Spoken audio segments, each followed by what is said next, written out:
"You met him?" she asked, when they had sat down at the table in the lamplight. "You're punished, you see, for being late." "Yes, but how was it? Wasn't he to be at the council?" "He had come back and was going out somewhere again. But that's no matter. Don't talk about it. Where have you been? With the prince still?" She knew every detail of his existence. He was going to say that he had been up all night and had dropped asleep, but looking at her thrilled and rapturous face, he was ashamed. And he said he had had to go to report on the prince's departure. "But it's over now.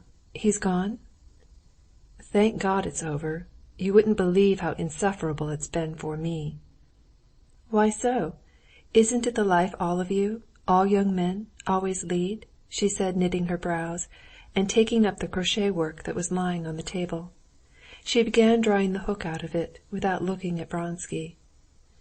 "I gave up that life long ago," said he, wondering at the change in her face, and trying to divine its meaning.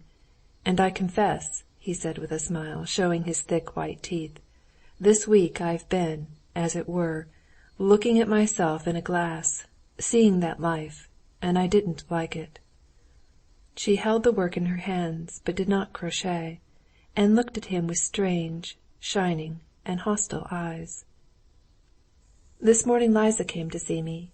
They're not afraid to call on me, in spite of the Countess Lidia Ivanovna," she put in. "And she told me about your Athenian evening. How loathsome!" "I was just going to say." She interrupted him. "It was that Teresa you used to know?" "I was just saying. How disgusting you are, you men! How is it you can't understand that a woman can never forget that?" she said, getting more and more angry, and so letting him see the cause of her irritation. "Especially a woman who cannot know your life. What do I know? What have I ever known?" she said. "What you tell me. And how do I know whether you tell me the truth?" "Anna, you hurt me. Don't you trust me? Haven't I told you that I haven't a thought I wouldn't lay bare to you?" "Yes, yes," she said, evidently trying to suppress her jealous thoughts. "But if only you knew how wretched I am! I believe you, I believe you. What were you saying?" But he could not at once recall what he had been going to say. These fits of jealousy, which of late had been more and more frequent with her, horrified him, and however much he tried to disguise the fact, made him feel cold to her, although he knew the cause of her jealousy was her love for him. How often he had told himself that her love was happiness, and now she loved him as a woman can love when love has outweighed for her all the good things of life, and he was much further from happiness than when he had followed her from Moscow. Then he had thought himself unhappy, but happiness was before him. Now he felt that the best happiness was already left behind. She was utterly unlike what she had been when he first saw her. Both morally and physically she had changed for the worse. She had broadened out all over, and in her face at the time when she was speaking of the actress there was an evil expression of hatred that distorted it. He looked at her as a man looks at a faded flower he has gathered, with difficulty recognizing in it the beauty for which he picked and ruined it. And in spite of this he felt that then, when his love was stronger, he could, if he had greatly wished it, have torn that love out of his heart. But now, when as at that moment it seemed to him he felt no love for her, he knew that what bound him to her could not be broken. "Well, well, what was it you were going to say about the prince? I have driven away the fiend," she added. The fiend was the name they had given to her jealousy. "What did you begin to tell me about the prince? Why did you find it so tiresome?" "Oh, it was intolerable," he said, trying to pick up the thread of his interrupted thought. "He does not improve on closer acquaintance. If you want him defined, here he is. A prime, well-fed beast, such as takes medals at the cattle shows, and nothing more," he said with a tone of vexation that interested her. "No? How so?" she replied. "He's seen a great deal, anyway. He's cultured." It's an utterly different culture, their culture. He's cultivated, one sees, simply to be able to despise culture, as they despise everything but animal pleasures." "But don't you all care for these animal pleasures?" she said, and again he noticed a dark look in her eyes that avoided him. "How is it you're defending him?" he said, smiling. "I'm not defending him. It's nothing to me. But I imagine, if you had not cared for those pleasures yourself, you might have got out of them. But if it affords you satisfaction to gaze at Teresa in the attire of Eve—" "Again, the devil again," Vronsky said, taking the hand she had laid on the table and kissing it. "Yes, but I can't help it. You don't know what I've suffered waiting for you. I believe I'm not jealous. I'm not jealous. I believe you when you are here, but when you're away somewhere leading your life, so incomprehensible to me." She turned away from him, pulled the hook at last out of the crochet work, and rapidly, with the help of her forefinger, began working loop after loop of the wool that was dazzling white in the lamplight, while the slender wrist moved swiftly, nervously, in the embroidered cuff. "How was it then? Where did you meet Alexey Alexandrovitch?" Her voice sounded in an unnatural and jarring tone. "We ran up against each other in the doorway." "And he bowed to you like this?" She drew a long face, and half closing her eyes quickly transformed her expression, folded her hands, and Vronsky suddenly saw in her beautiful face the very expression with which Alexey Alexandrovitch had bowed to him. He smiled, while she laughed gaily, with that sweet, deep laugh which was one of her greatest charms. "I don't understand him in the least," said Vronsky. "If, after your avowal to him at your country house, he had broken with you, if he had called me out. But this I can't understand. How can he put up with such a position? He feels it, that's evident." "He?" she said sneeringly. "He's perfectly satisfied." "What are we all miserable for, when everything might be so happy?" "Only not he. Don't I know him, the falsity in which he's utterly steeped? Could one, with any feeling, live as he is living with me? He understands nothing, and feels nothing. Could a man of any feeling live in the same house with his unfaithful wife? Could he talk to her, call her 'my dear'?" And again she could not help mimicking him. "Anna, ma chère. Anna, dear. He's not a man, not a human being. He's a doll. No one knows him, but I know him.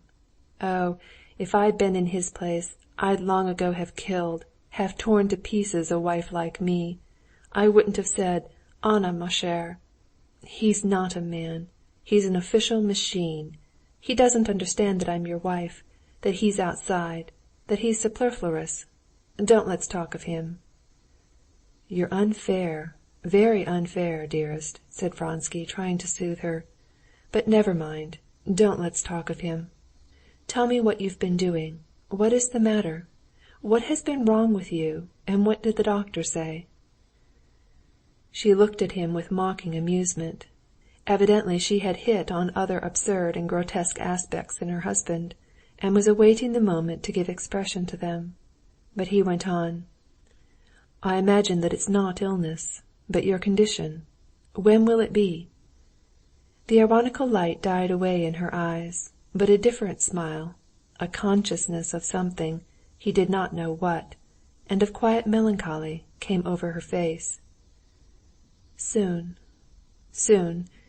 You say that our position is miserable, that we must put an end to it. If you knew how terrible it is to me, what I would give to be able to love you freely and boldly, I should not torture myself and torture you with my jealousy. And it will come soon, but not as we expect." At the thought of how it would come, she seemed so pitiable to herself that tears came into her eyes, and she could not go on. She laid her hand on his sleeve, dazzling and white with its rings in the lamplight. "It won't come as we suppose. I didn't mean to say this to you, but you've made me. Soon, soon, all will be over, and we shall all be at peace. and suffer no more." "I don't understand," he said, understanding her. "You ask when? Soon. And I shan't live through it. Don't interrupt me," she made haste to speak. "I know it. I know for certain. I shall die, and I'm very glad I shall die and release myself and you." Tears dropped from her eyes. He bent down over her hand and began kissing it, trying to hide his emotion, which, he knew, had no sort of grounds, though he could not control it.